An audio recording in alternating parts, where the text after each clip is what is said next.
Now, in this calendar year, are we beginning to see some of those Prop 8 assessments taken off of the properties and the values restored? But this is a important metric here. So property tax is a really fundamental form of funding, and for every dollar you pay, this is how it gets split up. Schools, which is K-8, get 40% of the dollar, so 40 cents. Higher ed, sorry, I think it's actually K-12 plus community college gets 40%. Prop 98, 10% goes roughly to CSU and UC. The city gets 23 cents. The county, if you live in the city, gets 15 cents on the dollar to provide those social services, public health, mental health services that we were just talking about a second ago. So they get a portion of your dollar. And then there's old redevelopment debt that needs to be paid off. And then there's special districts like the mosquito controlled district and stuff like that that get a small slice. Does that make sense? Yeah. So out of the 8.25 cents that is collected in the sales tax, the city of Sacramento gets about 1 cent of that. Is that right, Mr. Silva? 1 cent of actual point of sales tax, plus we have Measure U and Measure A that add another cent on. Okay. Does that make sense? Well, I think when we get to this slide, we actually should show that. So there's a base level. Yeah, we'll have that. It's the base level. Well, no, it's actually a little bit wrong because that 1 cent doesn't include Measure U or Measure A, right? Measure U and Measure A are a 1/2 cent each, so we could put 2 cents on there rather. No, so if you get down to 7.25, then you get Measure U, which is 50 cents, so that's 6.75, and then Measure A, which is the original transportation measure, which is 1 cent, so you get down to 5.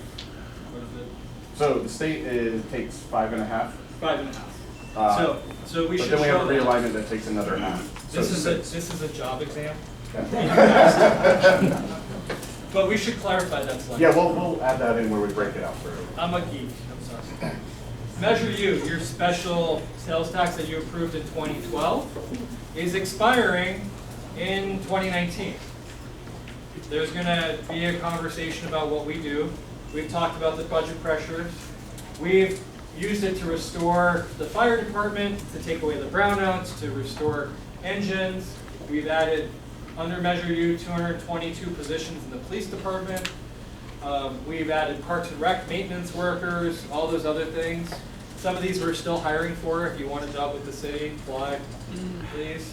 And then some other ones. We've also restored our library, maintenance of effort, done some other things.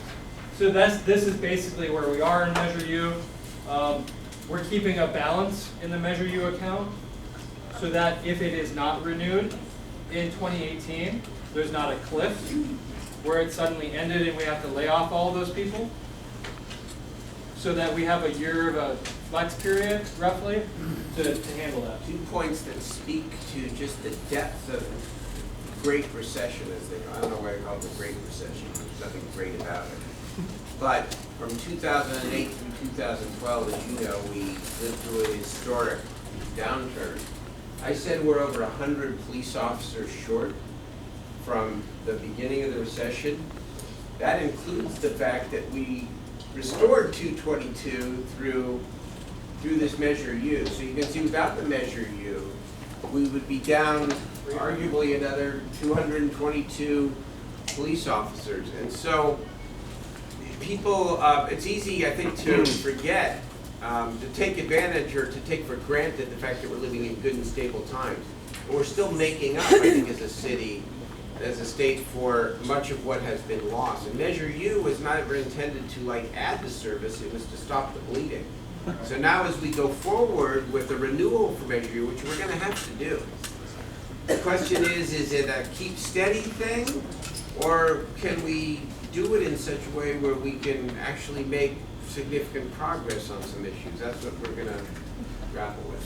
So if you look at the anticipated revenue in 2017, the budget year, $43.7 million.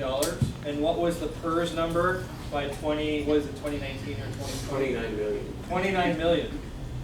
So you begin to see how some of these outside pressures that we don't have control over, we can't tell PERS no.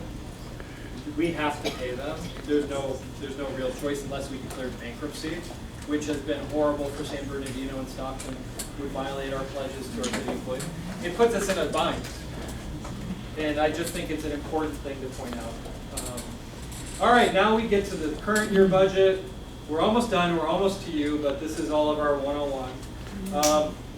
We anticipate, this year we'll have a little bit of a revenue balance, but we're pretty conservative when it comes to revenues. We don't try to anticipate revenues that we can't reasonably predict. So we're a little bit more conservative on revenues, so that we're also a little bit more prudent on expenditures. And if we get lucky and revenues exceed our projections, then we've got one-time money to invest in deferred maintenance or special one-time programs. But there's a lot of pressure. You see, it's kind of it's going to be close, and this includes Measure U. This includes Measure U, but here's what it doesn't include. It doesn't include the PERS number that we talked about earlier. It also does not include the potential for more robust economic growth, which is why we are so bullish on building a high-wage private sector economy and expanding tourism and doing the riverfront and attracting tech and innovation, all those things.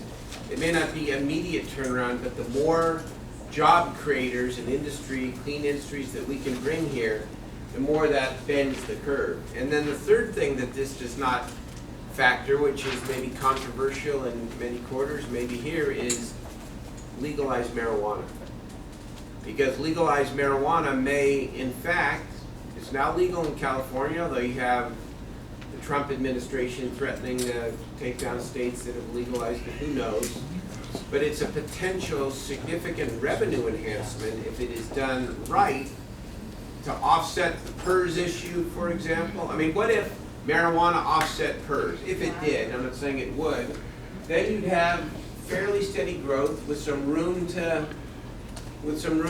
add some things, especially if we're building an economy. But the marijuana issue is sort of unknown at this point in terms of where exactly